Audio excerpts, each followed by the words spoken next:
Pemirsa, Bank Indonesia melihat adanya peluang untuk Indonesia membentuk Sovereign Wealth Fund atau SWF berbasis syariah.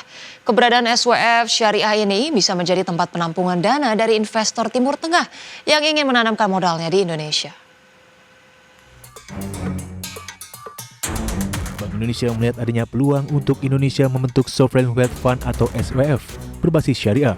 Deputi Gubernur Senior Bank Indonesia Destri Damayanti menilai kebutuhan wadah investasi syariah ini mendesak karena pasar keuangan syariah Indonesia masih dangkal sehingga membatasi potensi pembangunan.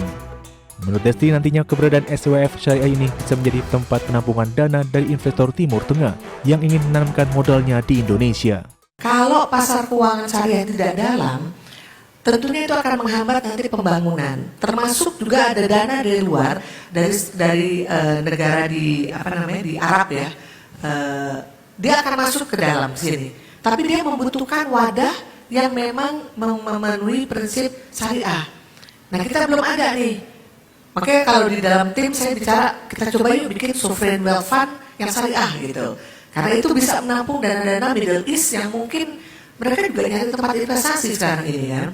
Selain SWF, Bank Indonesia juga tengah mengimplementasikan blueprint pengembangan pasar uang syariah yang berfokus pada prinsip 3P, yakni peningkatan produk, partisipan, dan pembentukan pricing yang efisien.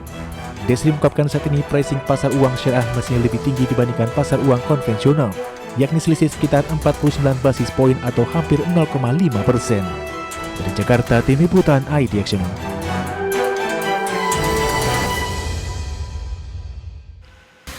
Pemirsa, Sekretaris Kementerian Koordinator Bidang Perekonomian Susi Wijono Mugiarso menekankan pentingnya mengembangkan sektor real dalam ekonomi syariah dengan konsep halal value chain. Pasalnya selama ini perkembangan keuangan syariah seperti perbankan jauh lebih pesat dibandingkan dengan sektor real sehingga perlu ada keseimbangan.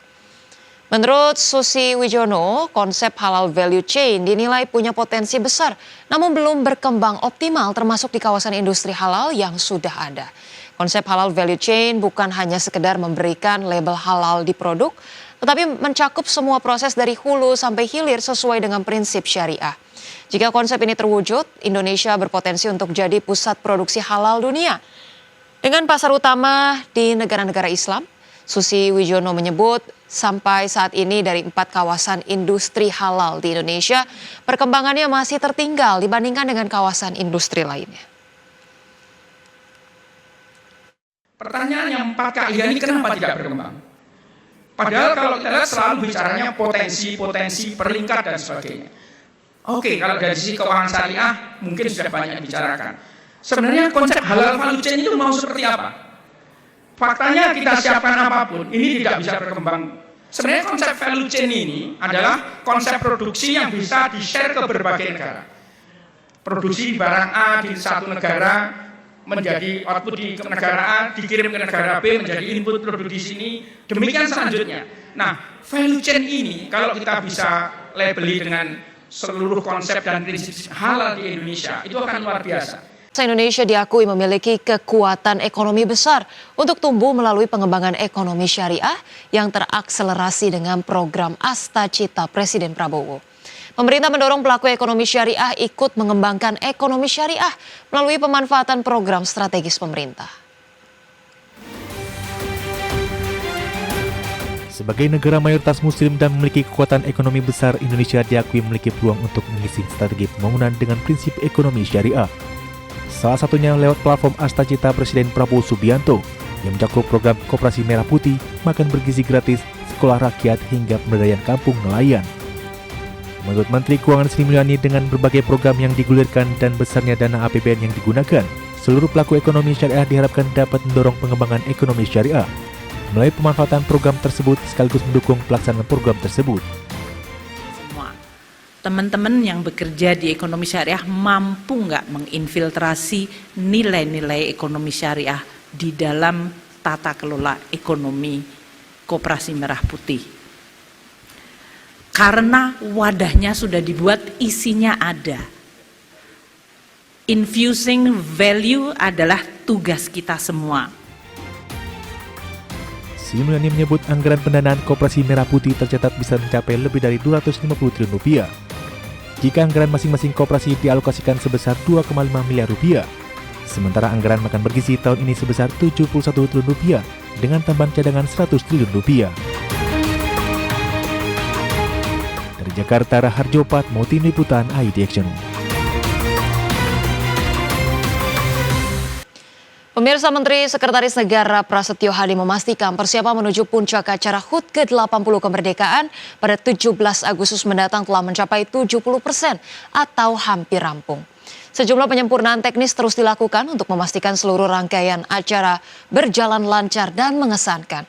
Selain memastikan kesiapan di halaman Istana Merdeka, Mensesnek juga memeriksa fasilitas hiburan dan area publik di sekitar Monumen Nasional.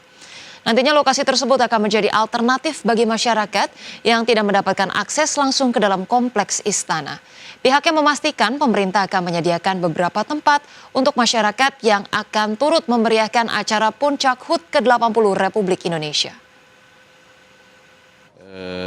Tentu tadi sepintas kita perhatikan semakin mendekati sempurna lah dibandingkan dengan kemarin ya. Nah, meskipun demikian tetap masih ada beberapa hal yang harus kita perbaiki ya, terutama misalnya berkenaan dengan ketepatan waktu ya, antara satu show dengan show yang berikutnya itu ya perlu untuk terus kita sempurnakan gitu. Termasuk tadi ada jeda antara ini udara pesawat ya, yang mau kita atur ininya supaya waktu dan koordinatnya jauh lebih pas supaya lebih bagus untuk. Pemirsa, TNI Angkatan Udara menggelar gladi demo udara di Pangkalan TNI AU Halim Perdana Kusuma, Jakarta jelang perayaan kemerdekaan ke-80 Republik Indonesia.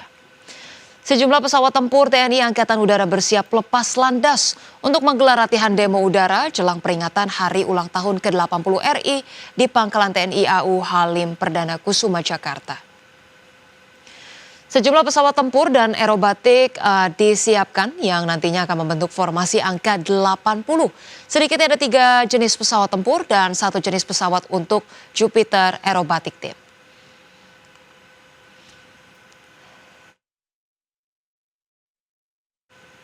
Dan pemirsa, sejumlah informasi menarik lainnya akan kami hadirkan usai jeda berikut ini, tetaplah bersama kami.